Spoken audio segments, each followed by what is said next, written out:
نگاه کنید ویدیو رو.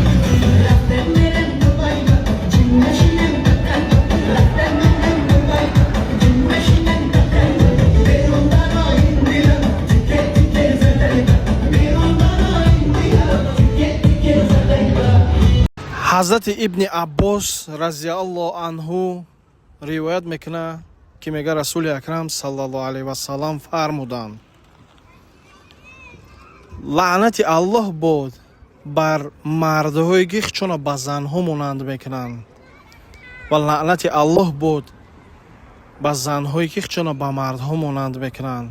ایره حبیب خدا گفته که لعنت الله باد به این خیل مرد زن که مانند بچه و دختر میکنن چون اینها.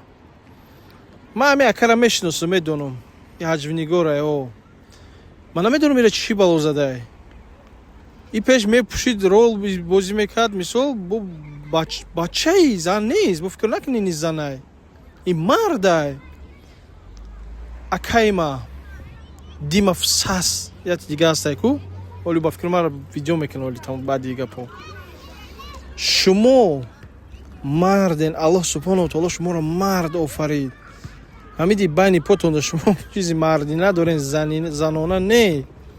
وقتی که شما این کار انجام میدین غضب الله های میفهمین. شما وقتی شما لباسای دخترانه میپوشین خودتون با مانند دختر میکنین این غضب الله میشه. ویجا پیامبر خدا گفته سای حبیبی خدا گفته سای دوستداری ما و شما گفته سای که لعنت الله باد بر این خیل آدم ها. شما یک بار فکر کنین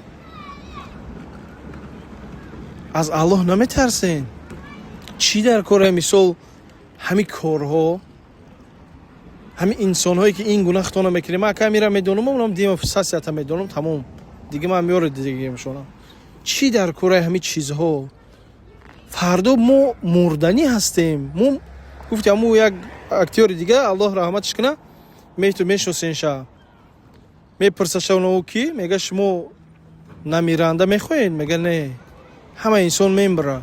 برای همین شما همه ما از دنیا میزگره میمبریم یه روز نه یه روز. شما یک بارک فکری استونم کنین اخی فکر نکنین که ابدی شما در این دنیا میگردین های هوی کده.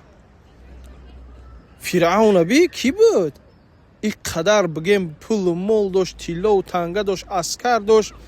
حضرت موسی قطعی چه کشیده؟ اخیر دا آمد همه قدر پول داری ویش کرد که نعوذ بالله مایم خدا گفت.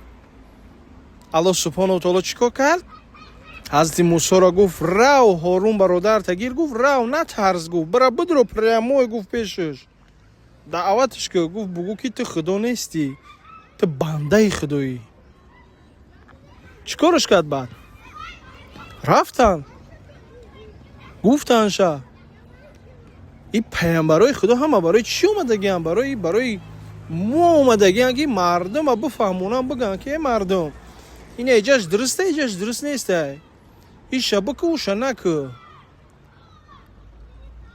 اینها از خچون گفتن گذاشتن این پیامبرا همش داخل جنتن، اهل جنتن. اینها برای ما گفتن، ما را گفتن که شبیه ما اسپراوی چه ما باید نکنیم این کارو را، نه که ما کاری خمون میکنیم. نه که در فرعون داخل چی میشه وقتی که موسی حضرت موسی علیه السلام میگریزه بحر خطی و خوینوس خطی یکی جا خطی میره اساس خطی میزنه اودو بولاگ میشه. وقتی که میبره آدماش خطی ای پشت لشکر فرعون وقتی میره آب وقتی که غرقش میکنه در همونجا ایمان آوردنی میشه فرعون.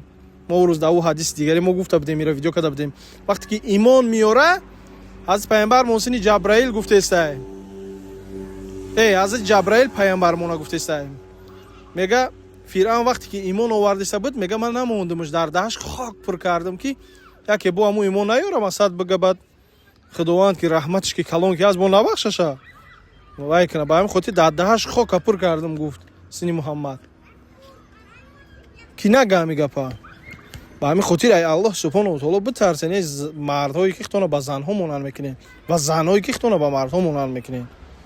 این لعنت الله بود میگه پیامبر. با قیامتون در پناه الله پدیلی سکنین، فکراتون رو بنویسین. با چی فکر دارین شما نسبت همین خیلی آدم ها همین شخص ها؟ ما فکراتون رو میخونم ان شاء الله. الله مهربان هدایت ممکنه برای صراط المستقیم. سلام علیکم و رحمت الله.